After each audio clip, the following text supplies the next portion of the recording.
dan Mama yang Andin cintai, sepanjang hidup Andin akan selalu bersyukur dan berterima kasih kepada Allah karena telah terpilih untuk terlahir sebagai putri dari Mama dan Papa.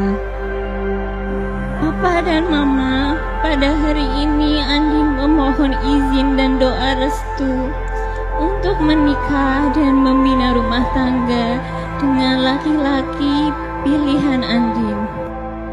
Papa dan Mama merasa sangat bahagia bahwa Andin telah menemukan pilihan teman dan pendamping untuk menjalankan bahtera kehidupan.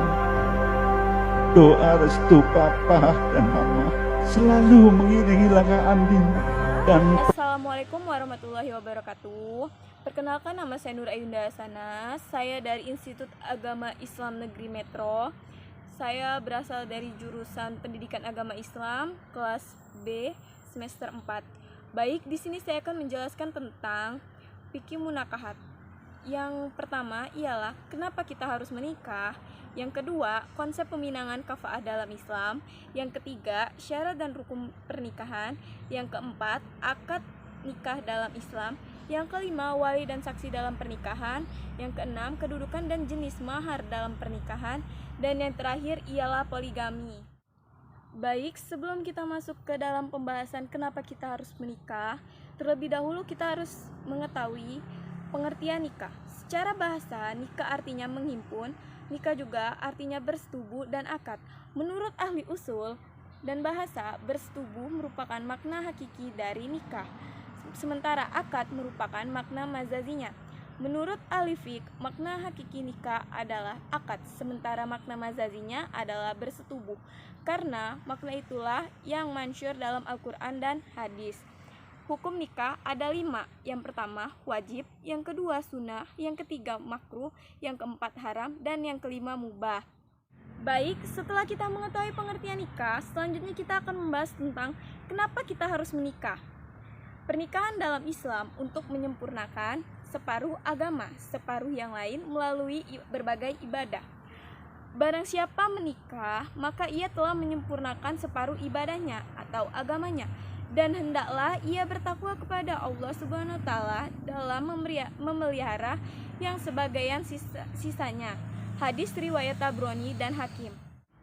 Alangkah baiknya apabila kita bisa meniru yang diajarkan oleh Nabi Muhammad SAW. Salah satunya ialah menjalankan pernikahan dengan niat yang baik. Pernikahan merupakan hal yang mulia dalam Islam, ikatan suci yang bermanfaat dan menjaga kehormatan diri yang terhindar dari hal-hal yang dilarang agama, seperti zina. Baik, untuk tema yang kedua, kita akan membahas tentang konsep peminangan dan kafa'ah dalam Islam. Yang pertama ialah peminangan. Di dalam agama Islam, konsep peminangan bebas berasal dari laki-laki maupun perempuan. Yang penting dengan cara yang halal atau yang dianjurkan oleh agama Islam. Dan apabila perempuan terlebih dahulu, itu tidak masalah. Sebab Sayyidah Khadijah pun melamar Rasulullah SAW. Cara melamar yang benar adalah melalui perantara orang baik yang bisa menjelaskan keadaan dengan baik tanpa ada dusta, dengan cara wajar dan tidak berlebihan. Yang kedua ialah kafa'ah. Kafa'ah bisa diartikan sebagai kesetaraan derajat suami di hadapan istrinya. Arti kafa'ah berarti serupa, seimbang, ataupun serasi. Menurut Syahid Syabik mengartikan kafa'ah dengan sepadan, sebanding, dan sederajat, yakni laki-laki sebanding dalam tingkat sosial, akhlak, maupun kekayaan. Baik, tema yang ketiga kita akan membahas syarat dan rukun dalam pernikahan. Jadi yang pertama kita akan membahas syarat nikah.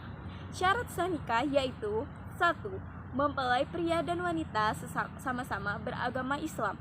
Yang kedua, mempelai laki-laki tidak termasuk mahram bagi calon istri.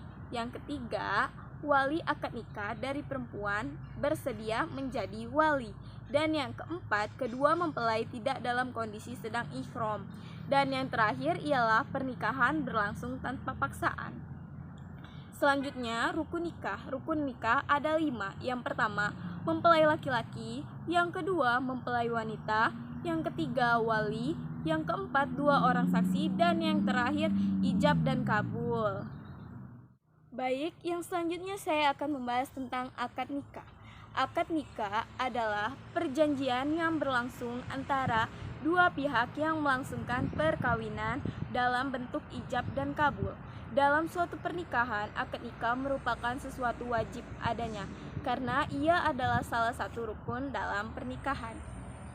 Baik, selanjutnya yang kelima ialah wali dan saksi. Jadi, pertama saya akan membahas tentang wali. Wali secara umum adalah seseorang yang karena kedudukannya berwenang untuk bertindak terhadap dan atas nama orang lain. Wali dalam perkawinan adalah seseorang yang bertindak atas nama mempelai perempuan dalam suatu akad nikah. Sedangkan saksi ialah pernikahan yang sah diperlukan saksi dari kedua belah pihak. Persyaratan saksi antara lain orang tersebut beragama Islam, baligh, berakal, merdeka, lelaki, dan adil. Saksi bisa berasal dari pihak keluarga, tetangga, sahabat, atau orang yang bisa dipercaya. Saksi dalam pernikahan adalah sesuatu atau kabar yang diketahui oleh seseorang wali atas sebuah pernikahan. Saksi adalah salah satu hal yang penting dalam akad nikah. Baik, pada materi yang keenam ialah saya akan membahas tentang mahar. Mahar merupakan tanda kesungguhan seorang laki-laki untuk menikahi seorang wanita. Kita bebas untuk menentukan bentuk dan jumlah mahar yang kita inginkan, karena tidak ada batasan mahar dalam syariat Islam. Tetapi yang disunahkan adalah mahar itu disesuaikan dengan kemampuan pihak calon suami. Rasulullah SAW bersabda, sebaik-baik mahar adalah mahar yang paling ringan. Hadis riwayat Al-Hakim 2692. Tema yang terakhir saya akan membahas tentang poligami. Dalam perspektif hukum Islam, poligami dibatasi sampai maksimal 4 orang istri. Ada 2 ayat pokok yang dapat dijadikan acuan dilakukannya poligami, yakni Quran Surat Al-Nisa surat keempat ayat ketiga dan Quran Surat Al-Nisa surat keempat ayat ke-129. Poligami sudah berjalan seiring berjalan sejarah umat manusia, sehingga poligami bukanlah sesuatu yang tren atau baru yang muncul tiba-tiba. Para ulama berpendapat ada yang menyetujui poligami dengan persyaratan yang agak longgar dan ada yang mempersyaratkan dengan ketat. Oke, itu tadi penjelasan dari saya. Semoga bermanfaat. Apabila ada yang ingin ditanyakan, silakan ditanyakan di dalam kolom komentar. Baik, saya akhiri. Wassalamualaikum warahmatullahi wabarakatuh.